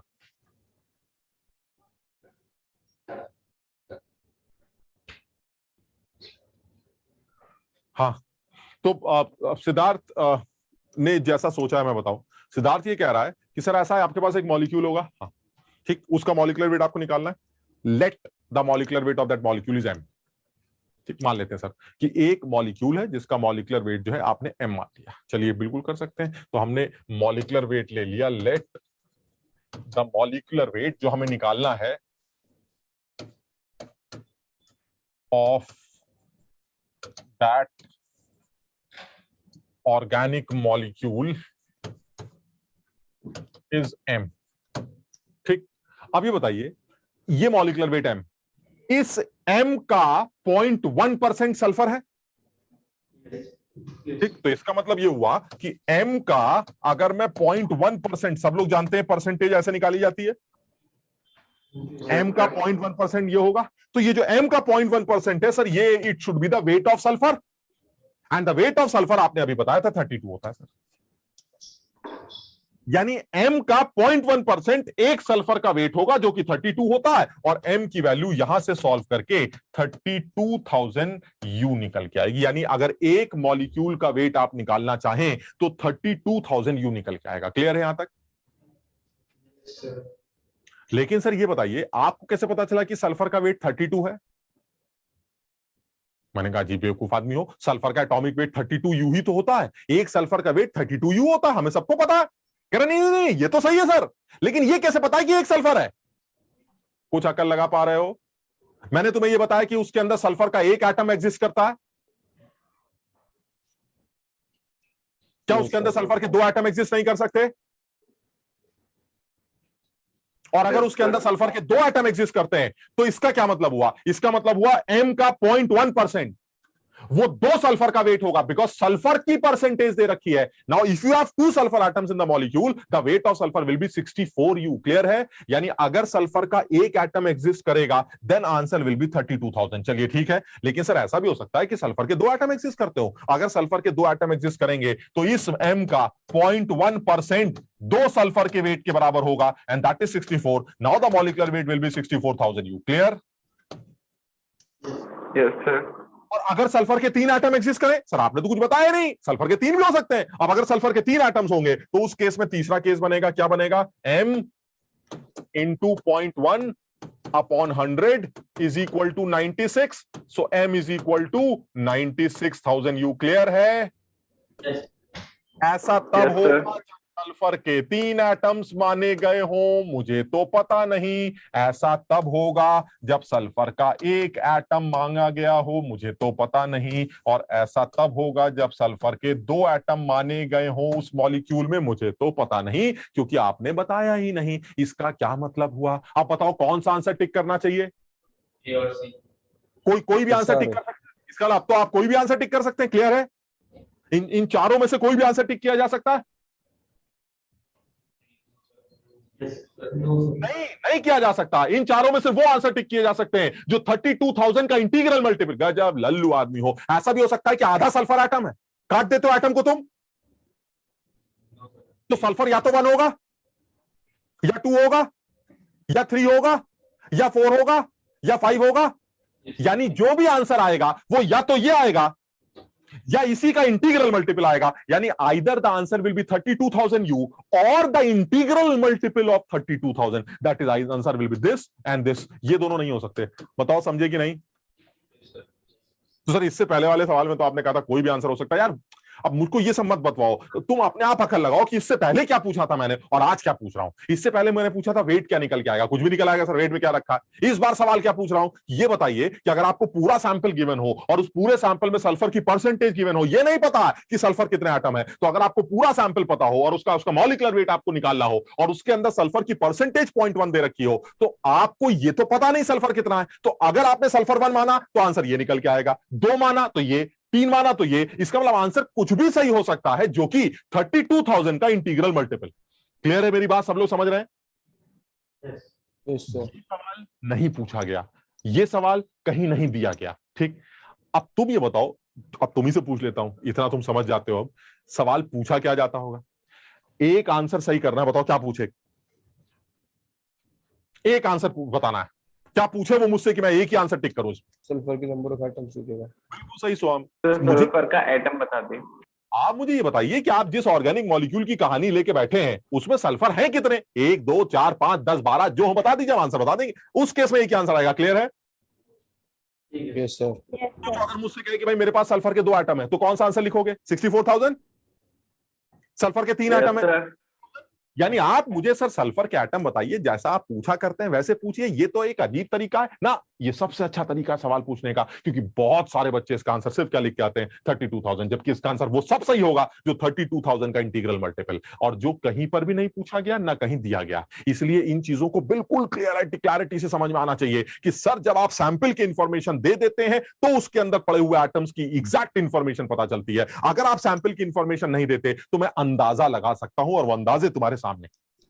अच्छा, इसके अलावा अगर मैं तुम्हें यह भी ना बताऊं कि सल्फर के कितने एटम्स, तब भी एक ही आंसर सही होगा। बताओ क्या पूछूं? सोच के जवाब दो। अब ये मुश्किल सवाल भाई, ये तो ठीक है सर आपने सल्फर के एटम नहीं बताया तो आंसर सारे सही होंगे जो कि 32,000 के इंटीग्रल मल्टीपल होंगे। ठीक, अगर आपने सल्फर के एटम बता दिए तो एक ही आंसर सही होगा। ठीक है सर, अगर आप एटम भी नहीं बताते तो भी एक ही आंसर सही होगा। अब बताओ मैं क्या पूछूं? कंपाउंड का फॉर्मूला फाइंड आउट। से कंपाउंड का फॉर्मूला वो तो नहीं बता सकते ना, क्योंकि कंपाउंड में तो सल्फर के अलावा 36 लोग होंगे। मुझे क्या पता कितने लोग कितने हैं, फॉर्मूला तो कभी नहीं बता सकते आप। परसेंटेज तो सल्फर की दे ही रखी है 0.1। Sir moles sir moles sulphur के अलावा जो उसमें प्रेजेंट है कंपाउंड में उसका परसेंटेज।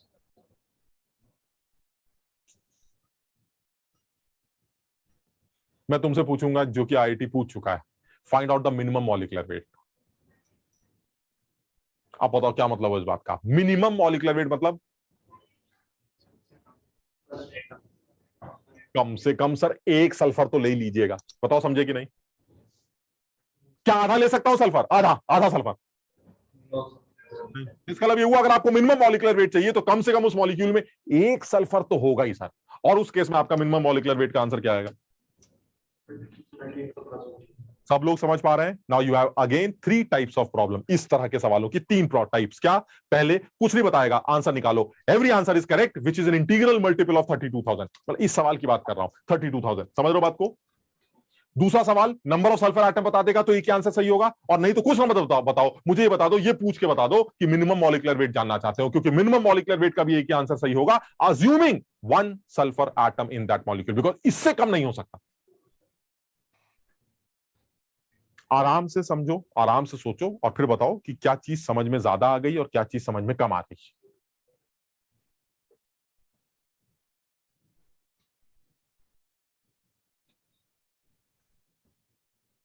जतिन क्लियर है? Yes sir. Ojas? Yes sir.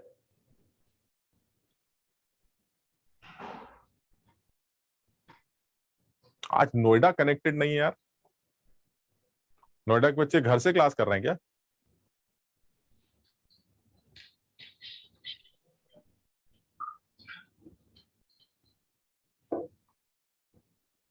शुभ, समझ में आया बेटा? Yes sir. चलिए एक सवाल और करते हैं। अब ये वाला सवाल सब लोग अपने आप करके देख लें, क्योंकि अब तुम्हें अपने आप समझ में आ गया होगा। चलो ये वाले सवाल, चलो ये कर लेते हैं। करो, अपने आप बताओ।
हाँ भाई, कुछ आया?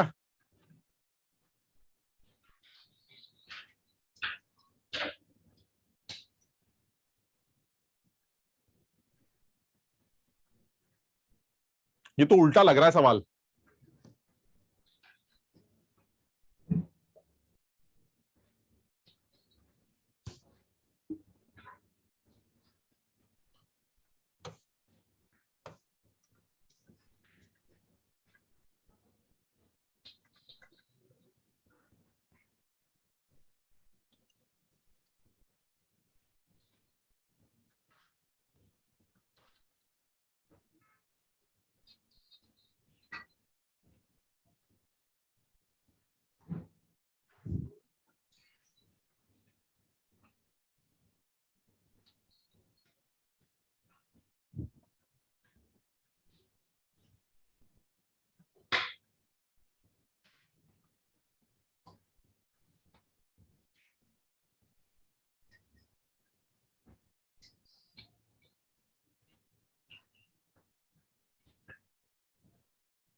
अरे बताओ यार, ये तो इतना मैं काहे की तैयारी कर रहे हो यार, जस्ट उल्टा हो गया सवाल ये। भाई मॉलिक्यूलर वेट आपको 65,000 दे रखा है, और इस 65,000 का जो 0.35% है, it should be the weight of iron. अब ये बताओ, आयरन के एटम्स तुम्हें पता है कितने? नहीं सर, वही तो निकालना है। और एक एटम का वेट कितना होता है? 56। तो अगर एक एटम है तो इट विल बी 56, दो एटम है 56 इंटू 2, यही तो कर रहे थे। इसका मतलब ये हुआ this will be equal to the number of atoms into 56। इससे एक्स की वैल्यू निकाल लो, बस खत्म हो गया सवाल। अरे नहीं समझ रहे हो क्या यार? जो मॉलिक्यूलर वेट है वो 65,000 है। इस 65,000 में आयरन की जो परसेंटेज है वो 0.35 है, लेकिन आयरन कितने हैं ये नहीं पता। तो अगर आयरन का एक एटम है तो 56 होगा उसका वेट, दो एटम होंगे तो 56 इंटू 2 होगा। अब अगर आयरन के एक्स एटम्स आपने अज्यूम कर लिए तो आयरन का weight will be x into 56 and this weight will be the 0.35% of what? 65,000। समझ पा रहे हो कि नहीं? यानी आपने मॉलिक्यूलर वेट 65,000 लिया, उसका 0.35% करके आयरन का वेट निकाल लिया, और ये जो आयरन का वेट है वो आयरन के कुछ एटम्स का वेट है। कितने एटम्स होंगे ये मुझे कैसे पता चलेगा? तो एक्स मान लेते हैं, एक एटम का 56, एक्स का एक्स इंटू 56, उससे एक्स की वैल्यू आ जाएगी। निकालो जरा कितनी आएगी। अच्छा, कैलकुलेशन तो तुम्हारी बहुत ही खराब है यार, इतनी देर में तो कैलकुलेट करके खत्म कर देना चाहिए। फ्रैक्शन में आ रही है। क्या आ रही है? फ्रैक्शन में कितना आ रहा है फ्रैक्शन में? 16। क्या? उसका कुछ इंटीजर बना लो यार, उसको थोड़ा सा क्लोज करो उसको।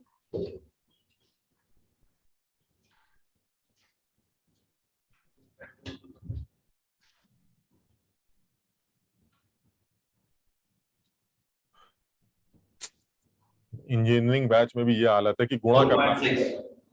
कितना? 4.6। ये तो बहुत खराब आ रही है यार।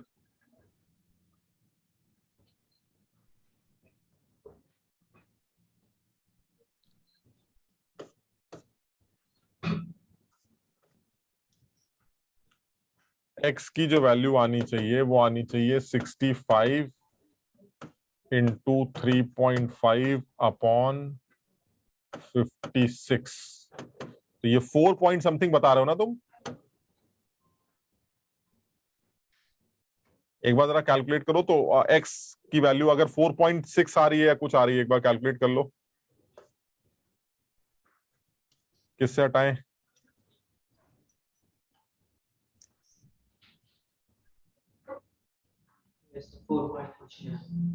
4 पॉइंट कितना? क्योंकि हो सकता है डेटा थोड़ा सा करेक्ट करना पड़े ना, क्योंकि बहुत ज्यादा एब्सर्ड नहीं होना चाहिए। तो 65 4.06 इंटू 3.5 डिवाइडेड बाय 56, 4.06। बताइए, इतनी साफ वैल्यू आ रही है फिर भी सोच रहे हैं। यानी एक्स की वैल्यू कितनी हो गई? कितने एटम्स? 4.06 एटम्स हो सकते हैं? 4 पॉइंट नहीं हो सकते यार, 4.06। अरे 4 एटम होगा ना, आंसर क्या आएगा? यानी आपके पास इस हीमोग्लोबिन में आयरन के 4 एटम्स हैं, जिन 4 एटम्स की जो वेट परसेंटेज है वो हीमोग्लोबिन के एक मॉलिक्यूल में 0.35% होगी। ये आंसर होगी। अब यही सवाल अगर उल्टा पूछता तो तुम्हें शायद समझ में आता कि ये बताइए, अगर हीमोग्लोबिन एक ऐसा चीज है जिसके अंदर 4 एटम्स आयरन के प्रेजेंट है, और उन 4 एटम्स आयरन की जो परसेंटेज है वो 0.35 है, find out the molecular wait. वो तो वही सवाल हो गया जो अभी इससे पहले किया था, वो हम कर लेंगे। Yes sir. यानी ये सवाल जस्ट रिवर्स हो गया। रिवर्स का मतलब क्या हुआ कि आपको हीमोग्लोबिन का मॉलिक्यूलर वेट दे रखा है, आपको आयरन की परसेंटेज दे रखी है, लेकिन ये नहीं पता कि आयरन के कितने एटम्स हैं। तो आप आयरन के एटम्स को एक्स मान लीजिए, उस एक्स से आयरन का वेट आ जाएगा, और वो जो वेट आएगा 56x, this 56x will be 0.35% of 65,000। Then what will be the value of x? बचपन में पढ़ा था हमने। कर लोगे? समझ में आ गया ये वाली बात? आगरा वैभव समझ में आया? Yes sir. ठीक है, एक और करो। तो ये वाला प्लीज सही कर लेना यार, तुम लोग यार सवाल करते नहीं हो, दिल तोड़ देते हो। बताओ ये वाला कैसे करेंगे? अब सही बताना एकदम, वरना बिल्कुल मत बताना। लॉग आउट हो जाओ, बाहर भागो।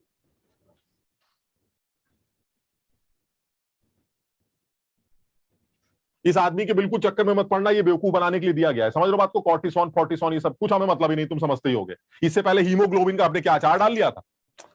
इसका ये सब बेवकूफ बनाने की कहानी। सीधा सा मतलब क्या है, एक आदमी है जिसके अंदर 21 कार्बन के एटम्स हैं, परसेंटेज दे रखी है, मॉलिक्यूलर वेट निकालो। एक ही आंसर आएगा या बहुत सारे आंसर आएंगे?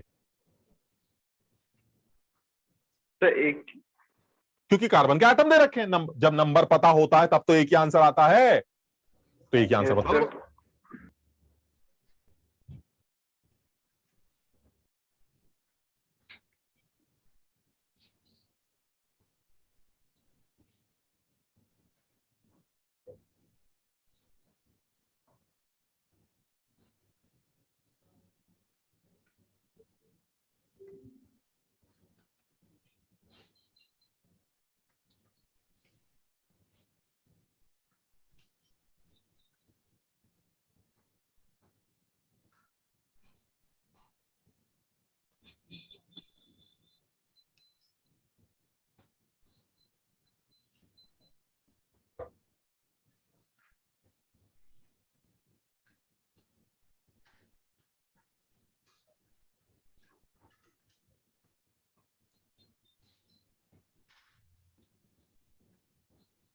सर 360। यार आंसर तो मुझे नहीं पता है, लेकिन हाँ कुछ कर सकते हैं। एक बार तुम देखना, जैसा मैं कर रहा हूं वैसे तुमने किया है क्या? आसान है एकदम।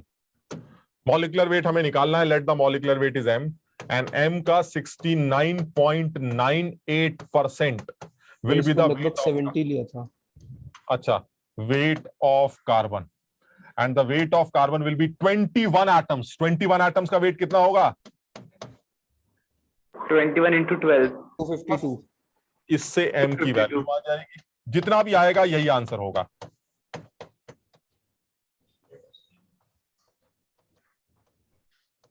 ऑलमोस्ट कितना बता रहे हो इसको 70 लेने से? 360। 360, almost 360. The molecular weight of this molecule will be 360 gram, or the weight of one molecule will be 360 U. अब जैसे भी ऑप्शन दिया जाए वैसे कर लेना। हो सकता है यहां पर सवाल पूछा जाए कि what will be the molecular weight of this molecule, और चारों ऑप्शन ग्राम में दे रखे हैं तो आप ग्राम वाला टिक कर दीजिएगा। अगर ऑप्शन यू में दे रखा है तो यू वाला टिक कर दीजिएगा। हाँ, ये भी पूछ सकता है what will be the weight of one molecule of this cortisone, तो अगर वन मॉलिक्यूल की बात कर रहा है तो आंसर ग्राम में लिखोगे या यू वाला? यू वाला। Then answer will be 360 u. One molecule का वेट 360 यू, एक मोल का weight 360 gram, that is gram molecular weight. Clear है ये वाली बात सबको? yes sir. Yes sir. यानी इस बिल्कुल सेम सवाल था। इस बार आपको वही है। अगर मैं 21 एटम ना देता तब इस सवाल का आंसर निकाल सकते थे तुम? नहीं सर, मैं निकाल सकता था, लेकिन मेरा जो भी आंसर आता उसका इंटीग्रल मल्टीपल आप कोई भी आंसर टिक कर सकते थे, क्योंकि मैं जो आंसर निकालता वो ये सोच के निकालता कि कार्बन का एक एटम। तो अगर कार्बन का एक एटम है तो एक आंसर आ जाएगा, दो एटम है दूसरा आंसर आ जाएगा, तीन एटम है तीसरा आंसर आ जाएगा, और क्योंकि आपने 21 एटम दे रखे तो there will be only one answer, that is 360 gram. So यानी इस तरह के सवालों के एक ही आंसर आने के दो तरीके हो सकते हैं। Either we are provided with the number of atoms जिसके बारे में बात हो रही है, और we are asked about the minimum molecular weight of the molecule, because if it is minimum molecular weight of the molecule, that means there should be at least one carbon atom or sulfur atom जिसकी भी बात हो रही है, at least one। Clear है ना? ये दोनों बातें समझ में आ रही? मिनिमम मॉलिक्यूलर वेट वाली, यानी या तो तुम मिनिमम मॉलिक्यूलर वेट पूछोगे तो उस केस में उस सब्सटेंस के वन एटम को कंसीडर कर लेना, और नहीं तो तुम मुझे नंबर ऑफ एटम बता देना तो भी एक ही आंसर आएगा। और अगर तुम कुछ नहीं देते तो मैं सारे आंसर टिक करके आऊंगा जो उस मिनिमम वैल्यू का इंटीग्रल मल्टीपल है। लवली, समझ में आया बेटा? Yes sir. नैतिक, क्लियर है? yes sir. Harshdeep, Harshdeep clear है बेटा? कृष्णा? यस सर, क्लियर है। ठीक, एक सवाल और अब मैं ऐसा कर रहा हूं, मैं एक सवाल तुम्हें सिर्फ दिखा रहा हूं, और एक्चुअली ये मैं कराना चाह रहा था, मैंने जानबूझ के नहीं करा बिकॉज मुझे ये सवाल बहुत अच्छा लगता है। मैं सिर्फ तुम्हें दिखा रहा हूं, तुम इसको अभी मैं पीपीटी में डाल दूंगा, तुम इसको जरूर। अरे यार तुम्हें दिख ही नहीं रहा, बड़ा झंझट।